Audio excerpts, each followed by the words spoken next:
Eh bien bonjour les amis pour une nouvelle vidéo dont le titre sera L'homme est-il le fruit du hasard? C'est un sujet qu'on va dire polémique puisque vous êtes nombreux à penser que l'homme a été créé par Dieu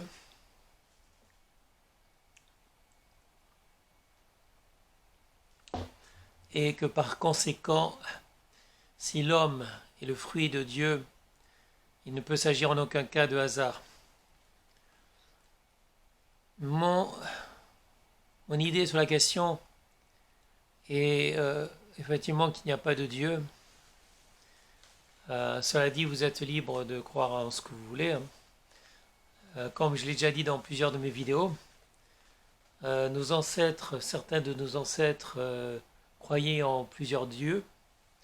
On parle des Égyptiens, on parle des Grecs, on parle des Romains, des Mésopotamiens, mais également pour aujourd'hui, par exemple, on a les Indiens qui ont plusieurs dieux. Donc, certains veulent croire en un seul Dieu, même si ce n'est pas le même, et d'autres croient en plusieurs dieux. Certains sont athées, c'est-à-dire qu'ils ne croient en rien.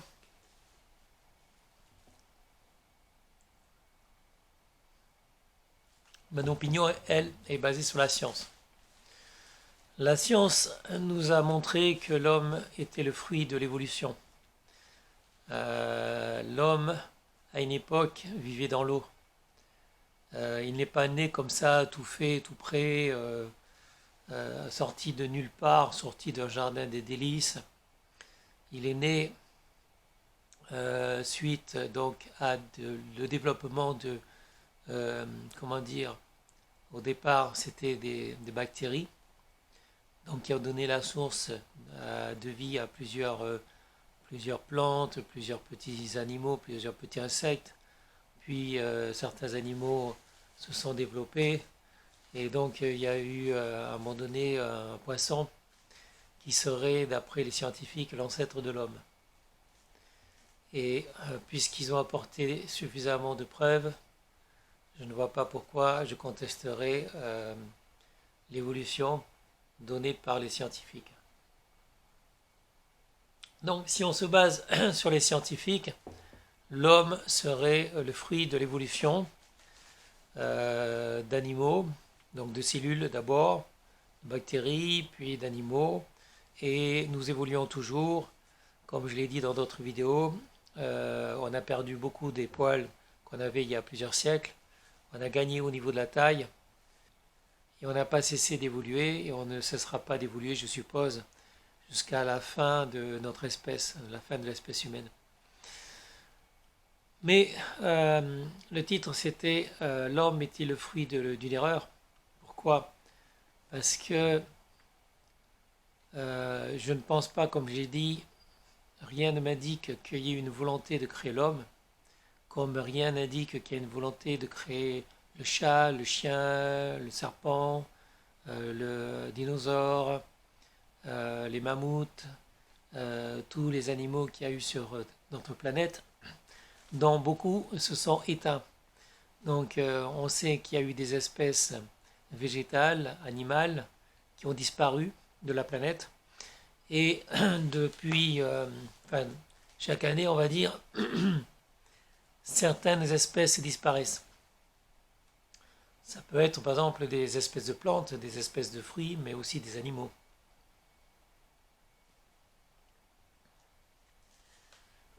Donc l'homme n'est pas l'espèce animale la plus ancienne sur Terre, très loin de là en tout cas.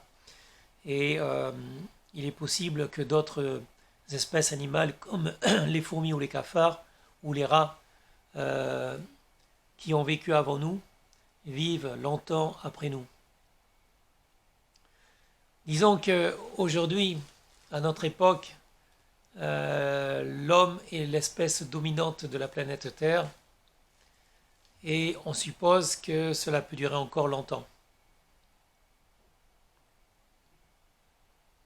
Comment cela se fait-il que l'homme soit l'espèce dominante de la planète en ce moment? Simplement parce que nous avons des doigts et aussi l'intelligence pour nous servir de ses doigts pour créer des armes. Donc on a créé des armes mortelles qui nous permettent d'asservir euh, le reste des animaux, donc l'ensemble des animaux sur la planète. Pas que des animaux d'ailleurs. Donc l'homme est un prédateur, l'homme est l'espèce animale la plus puissante actuellement sur Terre, et même si j'ai dit que l'homme est apparu, on va dire, longtemps après d'autres espèces sur Terre, mais que même si nous n'avons pas été choisis, même si personne là-haut n'a décidé que l'homme devait régner sur Terre, on a quand même fini par diriger la planète. Donc l'homme n'est pas si bête que ça.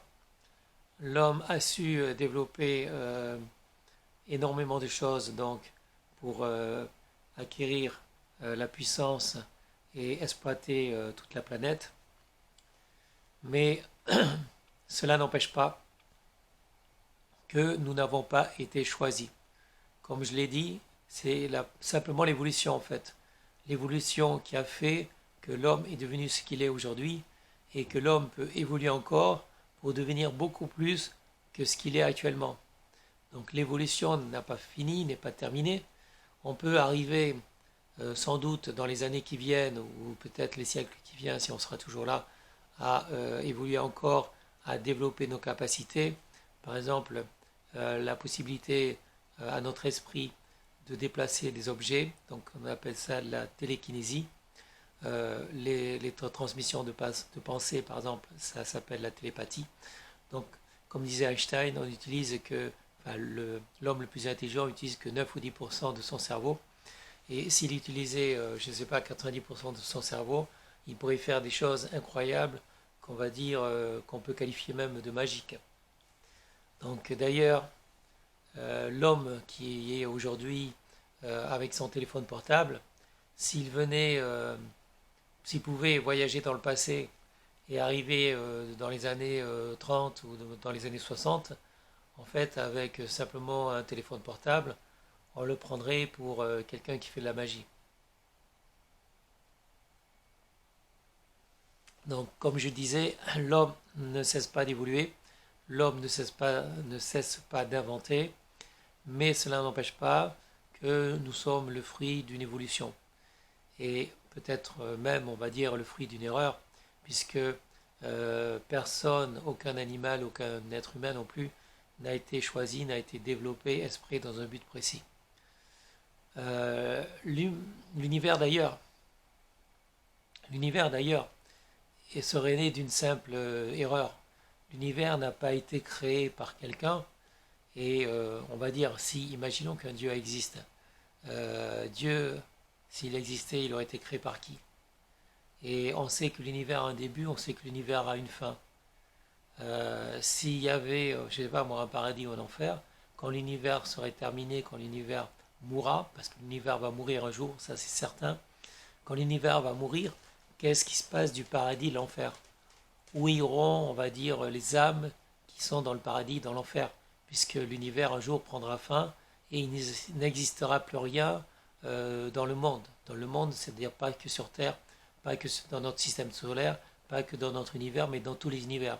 Puisqu'on sait de sources sûres que l'univers est apparu un peu par hasard et qui disparaîtra, parce que comme toutes les choses doivent disparaître un jour. Que ce soit du fait de l'expansion qui est incontrôlable et qui ne s'arrête pas, ou d'une contraction qui fait que l'univers implosera de lui-même.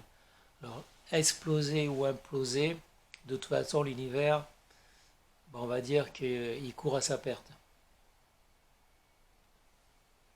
L'univers dans lequel tous les systèmes existent, toutes les planètes existent, et s'il y avait des dieux, quand l'univers sera irrémédiablement détruit, si jamais il y avait le moindre dieu, enfin ce que certains appellent des dieux, en fait, les dieux n'existeraient plus non plus, comme l'homme, comme n'importe quelle espèce humaine ou extraterrestre, de toute façon, puisque sans univers, il ne peut pas y avoir de vie.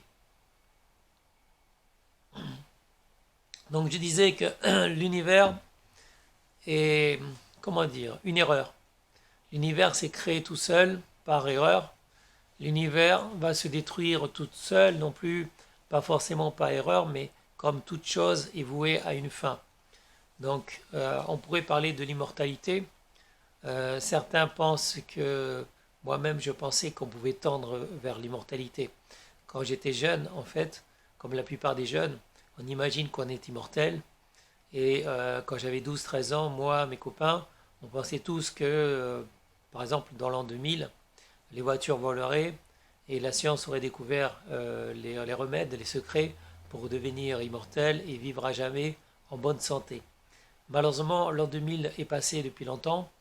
On est en 2020 aujourd'hui et l'homme n'est toujours pas immortel et les voitures ne volent toujours pas. Donc, même si la science a fait des progrès, même si on a découvert, on a inventé des choses nouvelles auxquelles on ne pensait pas dans les années 60, il n'empêche pas que l'homme n'a pas évolué assez vite et ne s'est pas arrivé à devenir immortel.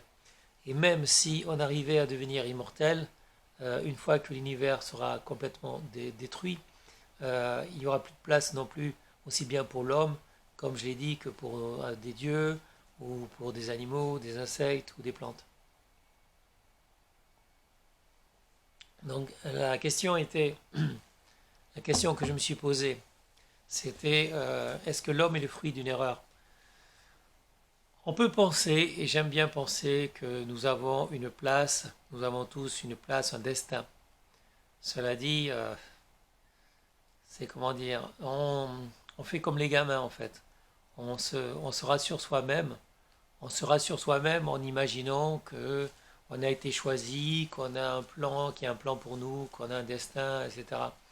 Mais mon expérience personnelle fait que je suis simplement le fruit de hasard, le fruit de choix, pas forcément de hasard, puisque ma vie actuelle m'a mené là où je suis euh, en partie du fait de mes choix, mais en partie du fait de hasard, de choses que je ne contrôle pas. Donc j'arrive à avoir un certain contrôle sur ma vie, j'arrive à décider par exemple si je vais travailler, si je vais me lever, ce que je vais manger, etc. Mais on n'a pas la possibilité de décider de tout dans la vie. Il y a des choses qui vous tombent dessus, malheureusement, et donc on subit des conséquences. Donc vous ne décidez pas forcément pour tout, d'autres décident aussi à votre place. Par exemple, le coronavirus. Le coronavirus, ce n'est pas mon choix. Le coronavirus, je l'ai eu, je m'en fiche. J'ai un système immunitaire qui est bon, même si j'ai des problèmes de corde vocale, ça c'est autre chose. Donc j'ai un bon système immunitaire. Les virus ne me font pas peur, j'ai 57 ans. Et par contre, le gouvernement Macron a décidé pour moi que je devais porter un masque, alors que il y a quelques mois, le gouvernement Macron avait décidé pour moi que je ne devais pas porter un masque. Donc c'est le gouvernement Macron, le gouvernement français, qui décide ce que je dois porter, ce que je ne dois pas porter. Donc pendant un certain temps, pendant plusieurs mois, le gouvernement avait décidé qu'il ne fallait pas porter le masque. Ils ont expliqué avec des éléments, avec des preuves, comme quoi c'était dangereux de porter un masque, il ne fallait surtout pas porter un masque. Et aujourd'hui, le gouvernement Macron a changé d'avis et décidé qu'on était tous obligés de porter les masques. Même si les scientifiques disent que si à l'intérieur, dans les espaces clos, c'est utile, ils ont dit, les scientifiques ont dit qu'il n'y a jamais eu de contamination à l'extérieur et que porter des masques à l'extérieur ne sert à rien. Bon, tout ça pour dire que vous ne décidez pas de tout. Le gouvernement ou d'autres personnes, votre patron par exemple, peut très bien décider de certaines choses pour vous. Il peut décider de vous garder, il peut décider de vous virer. Donc vous n'avez pas le libre contrôle, la totalité du contrôle de votre destin. De là à penser que quelqu'un tire les ficelles là-haut et qu'on est des marionnettes par exemple, donc des marionnettes, si c'est le cas, à ce moment-là, à quoi ça sert de vivre? À quoi ça sert de décider ce qu'on va faire, ce qu'on va manger, si on va faire du sport, si on va boire, etc. Si imaginons que quelqu'un là-haut, un Dieu, a un plan pour nous et a tracé notre destin, donc pourquoi faire des choix? Pourquoi décider quelque chose à ce moment-là? On reste tranquillement au lit, il et on attend que quelque chose arrive. Donc franchement, personnellement, je ne suis pas naïf comme ça. Je ne suis pas assez naïf pour croire que il y ait quelqu'un au-dessus de moi, à part le gouvernement évidemment, quelqu'un au-dessus de moi qui décide de ce que je dois faire, qui décide que j'ai un destin, que je décide de ma vie. Donc j'ai quand même une certaine maîtrise de ma vie, une certaine maîtrise de mon destin. Après, comme je l'ai dit, on vit avec des règles, on vit dans un pays. Comme je vis en France actuellement, je suis soumis aux règles de ce pays. Si je vivais aux Philippines, je serais soumis aux règles de ce pays. Donc c'est le gouvernement, c'est l'État, les juges, la police, etc., qui peuvent nous imposer des règles et on est obligé de les suivre. À partir du moment où on se conforme à ces règles, on a une certaine liberté. Donc c'est ce que je voulais dire, on a une certaine liberté. Mais on n'a pas, comment dire, le contrôle total de notre vie. Donc on est le fruit de nos ancêtres déjà, puisqu'en fait, il y a une sélection qui a été faite, et normalement c'est les plus forts qui gagnent. En fait, pendant des siècles, nous sommes le fruit des meilleurs ancêtres, ceux qui n'ont pas pu avoir d'enfants, ceux qui sont morts avant ceux qui n'ont pas pu avoir d'enfants, ceux qui sont morts avant d'avoir eu des enfants, eh bien, c'était simplement qu'ils étaient trop faibles. Il y avait une sélection naturelle qui se faisait à une certaine époque. Et donc, les enfants qui n'étaient pas capables de vivre, en fait, et la science à l'époque, la médecine, ne pouvait pas les aider. Ils étaient condamnés à mourir. Donc, fatalement, les descendants étaient toujours plus forts avec les meilleurs gènes. Donc ça, c'est la sélection par le gène.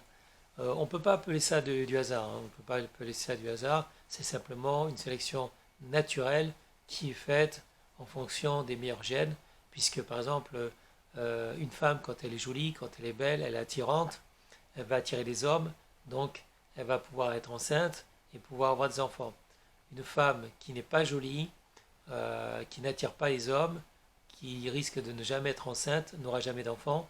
Donc la sélection naturelle fait qu'on élimine normalement les femmes qui sont pas belles et les hommes qui sont soit pas beaux, soit les hommes qui sont pas assez forts pour avoir des femmes.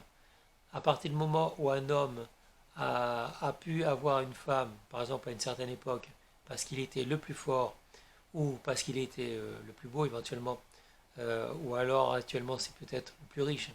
Donc la sélection naturelle, la sélection qui n'est naturelle ou pas d'ailleurs, la sélection des meilleurs gènes, des meilleurs éléments se fait toujours. Sauf que la société fait aujourd'hui, quand on essaie d'aider les plus démunis, les plus fragiles, et donc on arrive à faire survivre des enfants, par exemple, des gens qui n'auraient pas dû survivre, qui auraient dû mourir. Donc la sélection naturelle ne se fait plus. Et c'est pour ça qu'aujourd'hui, on n'a pas forcément les plus intelligents, les plus beaux, les plus forts qui vivent actuellement, puisque tout le monde a le droit de vivre.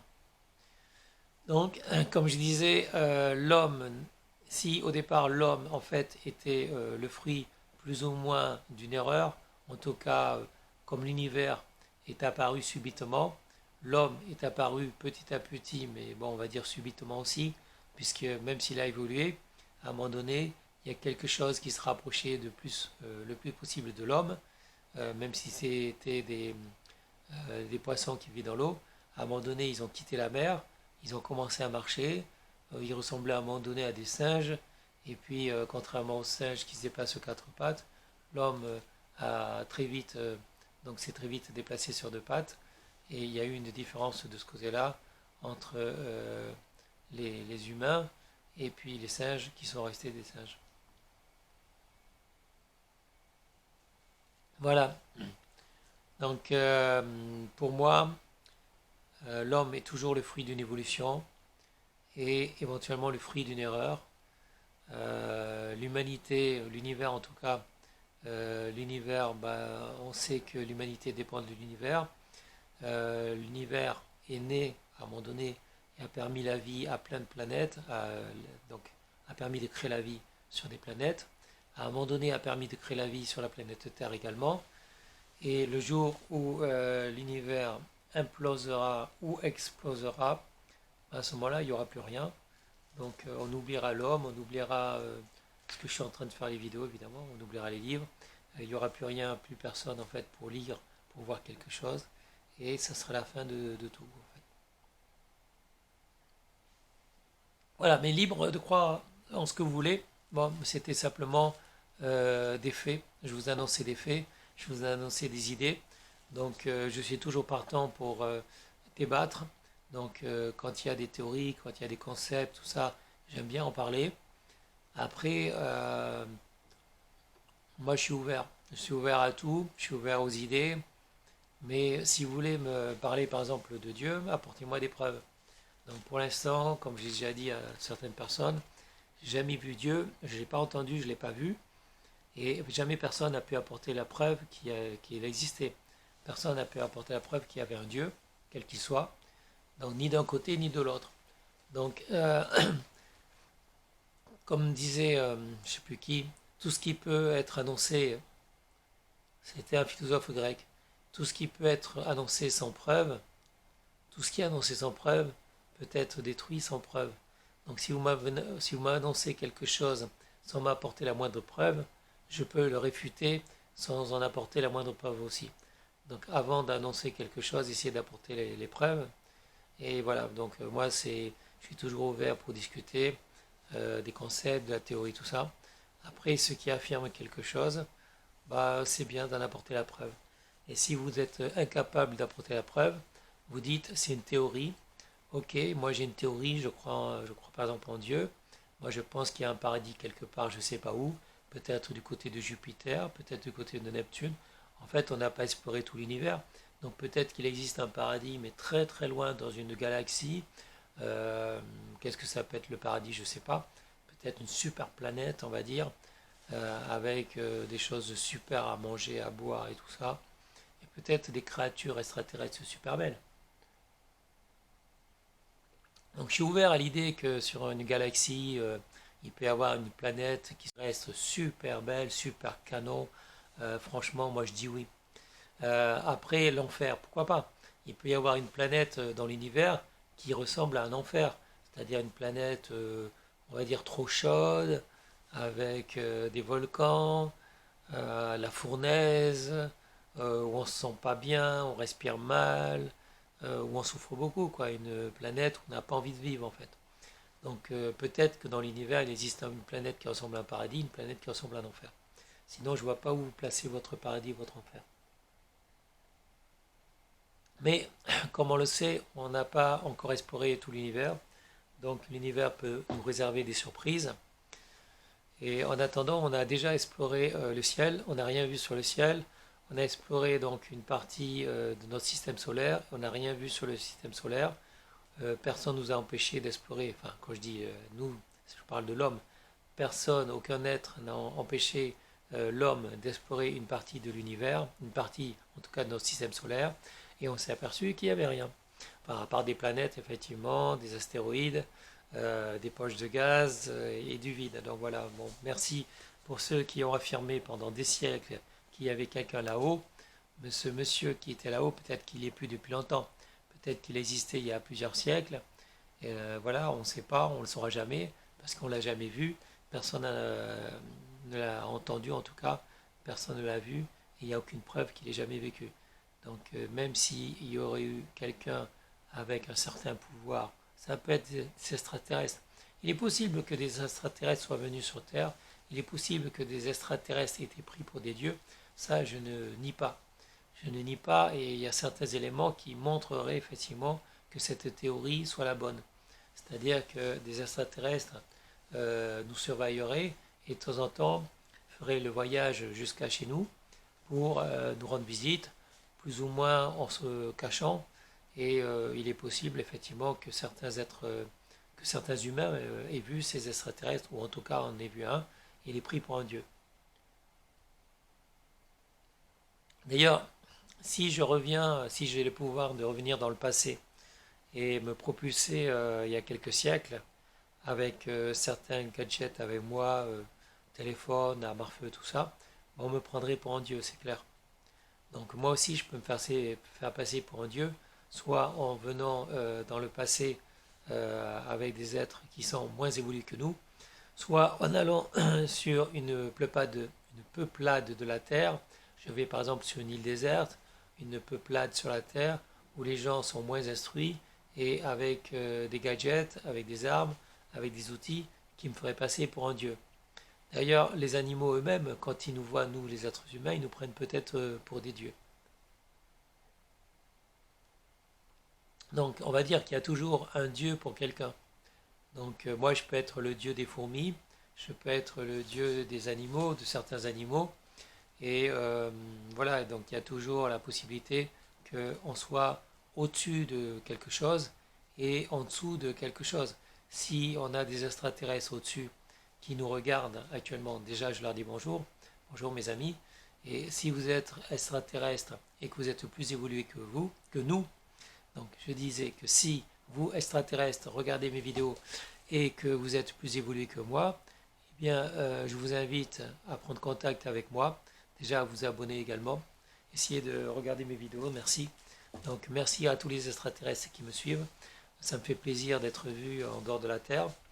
Et s'il y a des extraterrestres plus intelligents que moi, et je suis sûr qu'il y en a, donc essayez de prendre contact avec moi, offrez-moi vos lumières, expliquez-moi certaines choses que je ne comprends pas. Et voilà, essayez de faire de moi quelqu'un de meilleur. Donc, messieurs les extraterrestres, ou mesdames les extraterrestres, je suis ouvert à tout, si vous n'êtes pas méchants, évidemment. Donc, si vous êtes des extraterrestres gentils, n'hésitez pas à prendre contact avec moi, vous trouverez facilement mon adresse email, le moyen de prendre contact avec moi. Après, je suppose que si vous êtes plus intelligent que moi et si vous avez des technologies plus évoluées que celles qu'on a ici sur Terre, je suis sûr que vous, extraterrestres, vous trouverez le moyen de prendre contact avec moi et on pourra avoir des discussions très intéressantes. Donc comme je l'ai dit, moi je ne suis pas fermé, je suis ouvert à tout. Et voilà, bon, je pense avoir vu pas mal de choses sur Terre, avoir vécu pas mal de choses. Et maintenant je suis ouvert à découvrir des opportunités, des nouvelles choses qui viennent d'au-delà de cette planète, au-delà de la Terre. Donc c'est pour ça que je lance un message maintenant, aujourd'hui, aux extraterrestres qui me regardent. Et n'hésitez pas à prendre contact avec moi. Et on pourra discuter de savoir quelle est la place de l'homme au sein de l'univers. Voilà, peut-être que vous-même, extraterrestres, avez des dieux. On pourra en parler. Comme je l'ai déjà dit à maintes reprises, moi je suis ouvert à tout. Je suis ouvert au dialogue. Donc je peux dialoguer avec n'importe qui, du moment que la personne a un cerveau, du moment que la personne n'est pas trop conne et ne se jette pas sur moi et qu'elle peut écouter des arguments. Donc si vous, extraterrestres, avez des arguments, si vous n'êtes pas trop stupide, mais je pense que vous ne l'êtes pas, donc si vous êtes capable de regarder mes vidéos alors que vous n'êtes pas sur cette planète, je suppose que vous êtes très intelligent et sûrement beaucoup plus que moi. Donc n'hésitez pas à prendre contact avec moi. Voilà, donc c'était juste une petite vidéo pour parler de l'homme en fait. Est-ce que l'homme est le fruit d'une erreur, comme l'univers semble-t-il a été le fruit d'une erreur? Donc c'est fort possible. Mais bon, cela dit, ça ne remet pas en cause le fait qu'il faut se fixer des buts dans la vie. Voilà, moi j'essaie de faire des vidéos. En plus j'ai un travail. J'essaie de profiter de la vie, quoi, de profiter de la vie sans embêter trop les gens. J'espère que mes vidéos vous embêtent pas trop. J'espère que cela vous divertit. Si vous n'aimez pas mes vidéos, bah, vous n'êtes pas obligé de les voir non plus. Donc il y a d'autres youtubeurs, il y a d'autres vlogueurs, il y a d'autres chaînes de vidéos. Donc n'hésitez pas à aller voir ailleurs si je vous embête. Et pour ceux qui me regardent, bah, vous pouvez lancer des sujets, des thèmes. Et un jour, on débattra ensemble. Pour l'instant, je débat tout seul. Je fais travailler mes cordes vocales. Donc c'est un exercice qui est bon pour moi.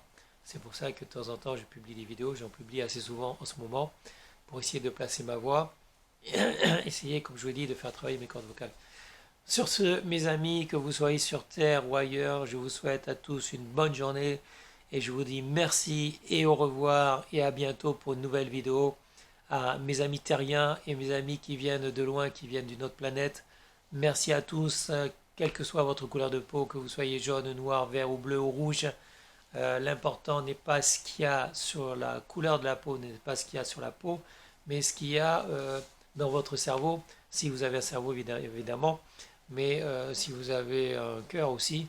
Donc, quelle que soit votre planète, du moment que vous regardez mes vidéos, vous êtes sûrement quelqu'un de bien. Alors, merci à tous mes amis, où que vous soyez, et à bientôt. Je vous dis à bientôt pour une prochaine vidéo. Au revoir.